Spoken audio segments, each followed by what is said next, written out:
You're listening to the Options Insider Radio Network, the home of the Options Podcast. For more quality options programs, visit theoptionsinsider.com or search for Options Insider Radio Network in your podcast provider of choice. Listeners can also access all of our programming through our mobile app available in the iTunes and Google Play stores. Select programs are also available via live stream at mixlr.com/options-insider.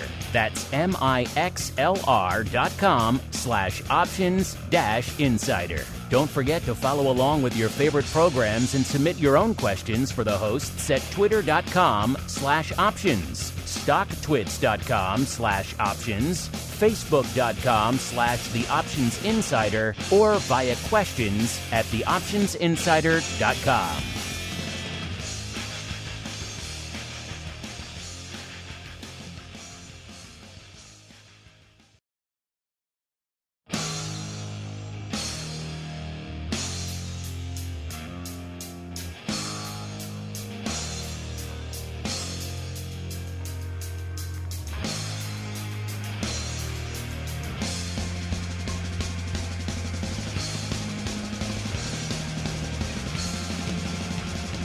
Welcome back to our continuing series of interviews from the Options Industry Conference 2024, this year coming at you from scenic, and I'm told not so sunny, but I guess we'll see when I get out of this room a little bit later today how that's going. Asheville, North Carolina. Of course, we're bringing you all the great content from the conference this week. So not only the panel, so if you missed any of the sessions or you just couldn't come down to the conference, as always, that stuff will be available on our network after the show, but also a series of conversations with a variety of people from throughout the world of options and indeed beyond to pick their brain on some of the hot button issues that are all the talk of the conference and indeed the options world. And next up into the hot seat, we have our old friend, Mr. JJ Kinahan, now the CEO of IG Group North America. JJ, welcome back to the network, sir. It has been too long. Hey, thanks, Mark. Always a pleasure to be on with you. I think we've been doing these for a lot of years from a lot of different locations. A lot of different locations, a lot of different business cards, all sorts of fun. You and I just chatted a few months ago on that panel. That was certainly a fun time back in a little bit chillier Chicago. I think that was the one week of the year when it was, minus 15 or what everyone thinks it is for the winter. That was a rough week to have to come into. I felt bad for some of your co-panelists. You were local at least, but I had other people fly into that maelstrom, so that was on me, I suppose, but a fun time nonetheless. But yeah, we're having a fun time down here at the conference as well, JJ. And before the conference started, we polled our audience. We said, hey, we're going to go down to the conference, talk about all the big issues in the world of options. If you had to choose, what would you like us to talk about? And they came back overwhelmingly with two issues that were top of mind for our options-savvy audience. So I'll let you play along, a little bit of a game we're playing. What do you think? Take a guess. What do you think those two issues were? Zero DT. It's like you've done this before. Yeah, number one. Number two will be... This one's a little harder because now I have a few things I can choose from. I will say 24-hour trading. Wow. It's like you've done this before, JJ. I just pulled up the numbers right now because this poll is still running. When it first went live, it was 75%. It was overwhelmingly zero DTE. In the last day or two, it seems like 24-hour stock trading slipping in there. Now it's 43.8% for zero day and 37.5% for 24-hour stock trading. So I think we'll start there, JJ. Obviously, it's hard to believe it's been exactly 2 years in a couple of weeks. I think it was April 18th of 2022. It's probably the last time you and I maybe sat down in one of these conferences in the last couple of years was when these things launched. I, at the time, didn't really pay much attention. It seemed like they were just completing the calendar. I don't think anyone did. I don't think anyone, if you go back and listen to all of our shows we did from OIC 2022, I don't think anyone said, you know what, this is going to revolutionize the game. This is going to be the thing that changes everything. 2 years from now, 50% of SPX flow will be in this. No one thought that. So it is kind of fascinating to look back at that from that perspective alone. But here we are, 2 years later. You and I chatted about this on the panel, but for a lot of our broad listeners didn't have a chance to hear that. I'm curious. Let's start there. You've been around the options game for a bit. these are still very contentious products. So where do you fall on the whole 0-day debate? Yay or nay, sir? Well, first of all, I said 0-day only because that seems to be what everyone's using. I know short-term options. They all have said it to me. And the reason being they are listed for over a week. So I do think that that's actually 100% true. Where do I fall into it? I think that they're a fine product. Now, I think that the products they're in work really well right now. SPX because it's cash settled, and the ETFs because no one stock can overwhelm the index, so to speak. Certainly not in theory, and even in reality, we don't see that. But for single day names, there's some work that has to be done, but I think where they're at right now is fantastic. And again, the numbers speak for themselves. As you just said, and 2 years ago, who'd have thought we'd be thinking about almost 50% of SPX trading being in these shorter term options? So there's clearly a demand for them, and people seem to be managing them properly. Just like everything else, they have risk. It's a little bit different risk profile. In fact, I was just listening to our pal Henry Schwartz talking in the conference today, and talking about the fact that many of the market-making firms actually have separate teams managing their shorter-term options as compared to the rest of their portfolio, which I found really interesting.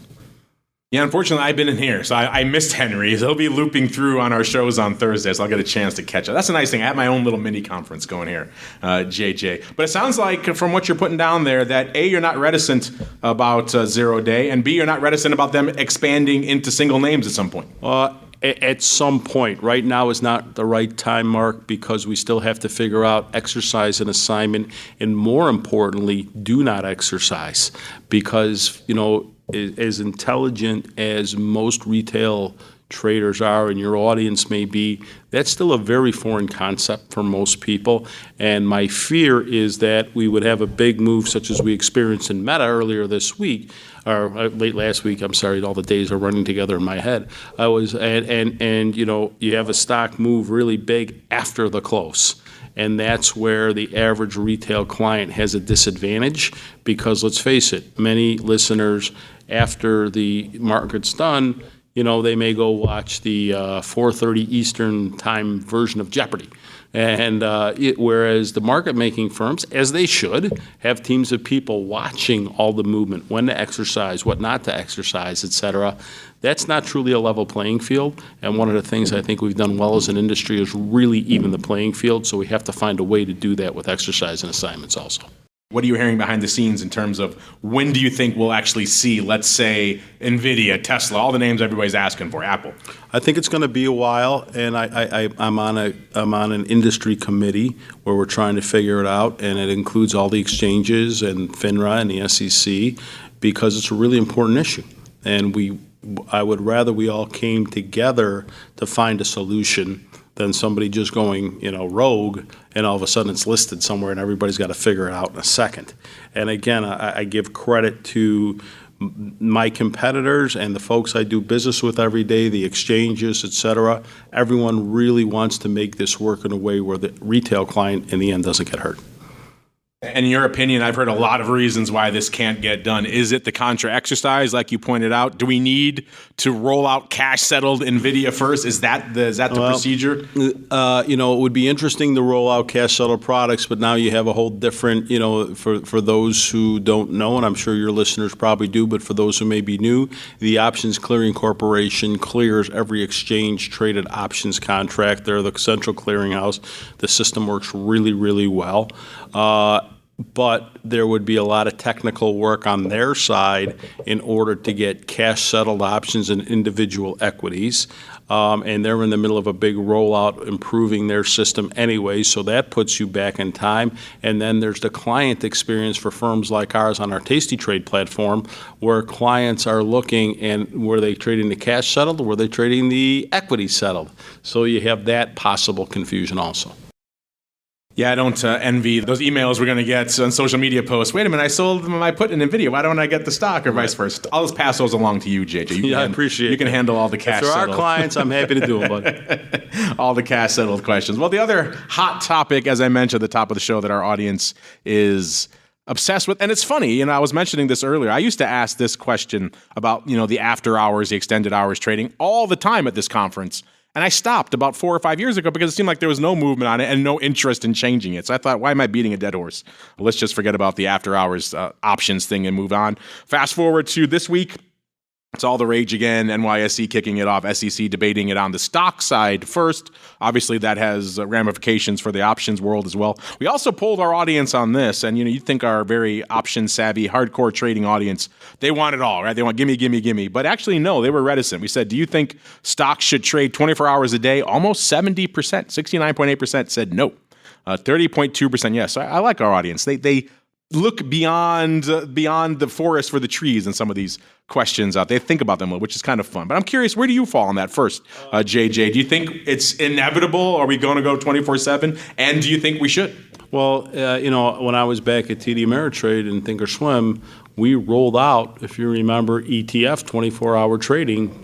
It's got to be 6-7 years ago now. If you remember, we had Lionel Richie in a Super Bowl commercial singing all night long. By the way, he's a wonderful gentleman. Got an opportunity. I forgot that's what that commercial was for. I remember you in the commercial. I forgot it was for that. That's right. Lionel was, he couldn't have been a nicer guy. But that all said, so for the ETFs, it made sense, right? The reason it made sense for the ETFs is every one that we rolled out related to a future, which is already trading 24/7. So the markets were actually really tight, 2 and 3 cents wide. All night long, that's pretty amazing.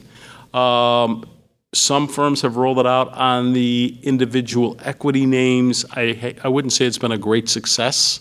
I wouldn't say it's terrible. I wouldn't say it's been a great success. It's kind of somewhere in between. I think the market's still a little immature. Until, talking to some of the market maker firms, they're not in favor of doing options yet, only because you need more liquidity in the stock so that they can lay off their risk. Just like as many of your listeners understand, market making firms want to take away as much delta risk as they possibly can. They don't want movement to kill them. And when there's not a deep enough stock market, there's nowhere for them to go and hedge that risk. So I think until we get more individual, and that's why it makes sense, right, that the regulators are saying equity side first, then options. Once you get volume in the equities, which is decent, where people feel like they're getting good fills at all times of the day, then in my opinion, you start to talk about the options. Along those lines, on the options front, obviously, if stocks do start trading in a more frequent fashion, that will impact the options. I'm hearing a lot of different theories about what that will look like on the options front, whether it's a limited pilot, okay, only the top 20 most liquid names, or only during earnings season, or maybe not during earnings season because that's when it's most dangerous. So I'm hearing a lot of interesting and conflicting things. What are your thoughts? When or if this eventually does come to pass in options, what format will it take, you think? I think it will, and again, this is just me speaking with absolutely zero knowledge on this, just my own opinions, if you will. I think it will be a pilot program, which makes the most sense on the most liquid equities because they tend to have the most liquid options. Back to it's easy to hedge. So I think that that's where we'll start, and once you go from there, then they can prove themselves. And it makes sense to me to go with those because you're not going to have success if you have John Deere on the list. Nothing against the John Deere company, but it's the first one I can think of that, has just so-so volume and not a lot of options volume. Compare that to the names you just mentioned, the Nvidias, the Teslas, the Apples. All day, every day, great options volume, great equity volume, so you can have a product that's a success. And again, my biggest concern, having been on the retail side for so long, is the retail client, whether it's at my firm or any firm, is the retail client getting treated fairly? And in my opinion, that'll be the best way to do so. When you and I did that panel a few months back, one of the big topics was this options growth tsunami. Can it continue? It's been nearly exponential for coming on 4 years now. I mean, you guys obviously see it on the retail side over at IG. We see it anecdotally in the explosion of listeners we've had on the network, seemingly month after month. We talked about it on the panel. We had some interesting conversations. coming into now a few months later, we saw the numbers coming back for March, and it was one of our first down months in a while, down about 10%. Now, obviously, comparing back to March of 2023, not exactly apples to oranges, because that was, of course, the contagion fair month. But still, it was a down month. So I'm curious for you, what kind of volume trends are you seeing over there at Tasty and IG? And also, do you think as an overall industry, maybe is the growth spurt finally maybe plateauing a little bit, or maybe just the pause before the next leg up there, JJ? I think it's more the latter. We've been fortunate. We continue to see our volume growing. We're in a bit of a growth mode. We're a smaller firm that has to continue to grow, and we've had some opportunities to do so, and we've taken advantage of them. With that said, Mark, I think what you're going to see is maybe a little bit of a pause before the storm. What I would say is also, to me, this is like the employment numbers. You don't let one number say, oh my God, that's the new trend. So to your point, it's the first down number in a long time. So let's see what the trend is. We had earnings starting this month, which did lead to some pretty good days overall. Now, yesterday was a bit slower. I haven't seen the final numbers today, but my sense is today was a bit slower. Why? We have the Fed tomorrow. And so with that, I would expect that after 1 p.m. or 1:15 p.m. Central tomorrow, we start to trade back up again. But today you did have McDonald's, you did have Coca-Cola, so you had a couple of stocks that people have some, they're not a top options traded name, but there's some interest there. And you started to see some volume because of those two overall. So again, I'm not super concerned, to be honest with you, that, oh my God, this is a terrible time. I do think, like any good business, things can be a bit cyclical. So if it's just a month or two where we're taking a little bit of a break, that's fine. Obviously, you're CEO of IG Group. You have a lot of different irons in the fire, including some crypto overlay. One of the questions, we had a lot of write-ins from our audience. It wasn't part of our poll, but people wrote it in anyways. What's the deal? What's going on? To quote Seinfeld there, what's the deal with options on Bitcoin ETFs? That's a question a lot of them have. Of course, when we did that panel, it was right after the ETFs had been approved, so crypto derivatives was a main focus of the panel. Fast forward now, here we are 3 months later, and nothing. Radio silence on when they could trade the options. Obviously, it's a regulatory issue. We sit on a lot of committees, and also you hear a lot of scuttlebutt behind the scenes. What are you hearing in terms of progress on this, or maybe lack of progress on this front? Well, I would say it's a pretty far out of the money call at the moment, Mark. Let's put it that way. In other words, the probabilities are not high of it in the short term. To your point, it's a regulatory issue that seems to be, in some sort of gray zone. I don't know if it's a political struggle between two agencies, whatever it may be, but there doesn't seem to be a lot of hunger from the regulators to approve options. And many would say, well, we want to do it to protect people.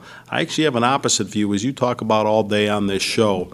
One of the great things about options, probably the greatest thing, is you can actually limit your risk in a much better fashion, particularly if you're going to be trading something like crypto as an underlying, by defining your risk through a spread or whatever it may be. And so it really It always puzzles me when people say, oh my God, options have such risk.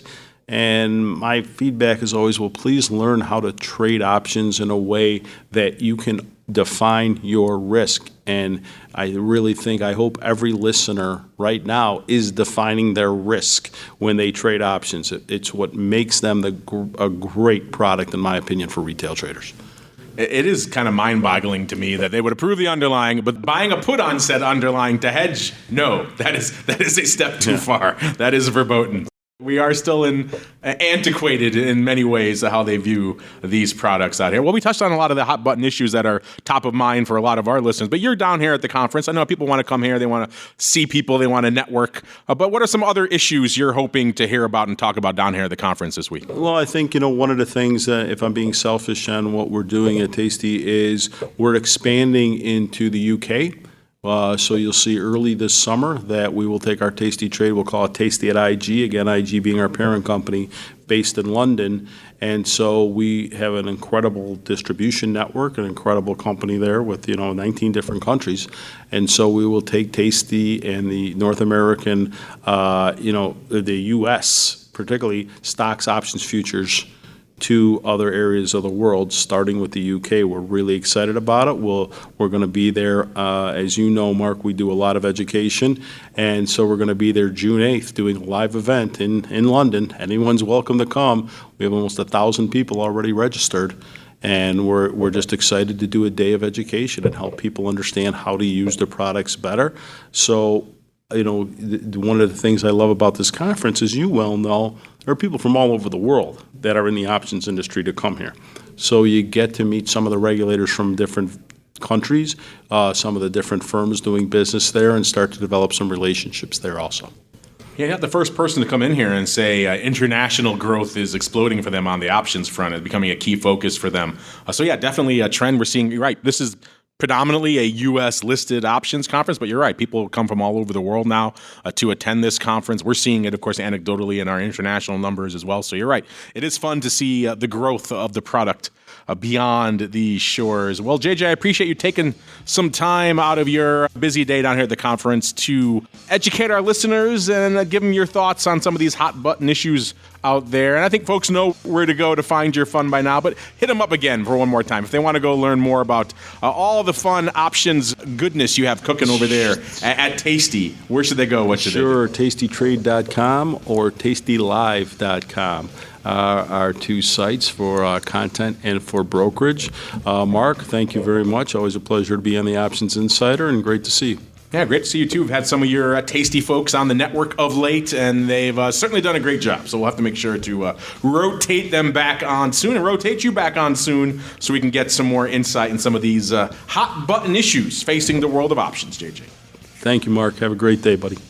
You're listening to the Options Insider Radio Network, the home of the Options Podcast. For more quality options programs, visit theoptionsinsider.com or search for Options Insider Radio Network in your podcast provider of choice. Listeners can also access all of our programming through our mobile app available in the iTunes and Google Play stores. Select programs are also available via live stream at mixlr.com/options-insider. That's mixlr.com/options-insider. Don't forget to follow along with your favorite programs and submit your own questions for the hosts at twitter.com/options, stocktwits.com/options, facebook.com/theoptionsinsider, or via questions at theoptionsinsider.com.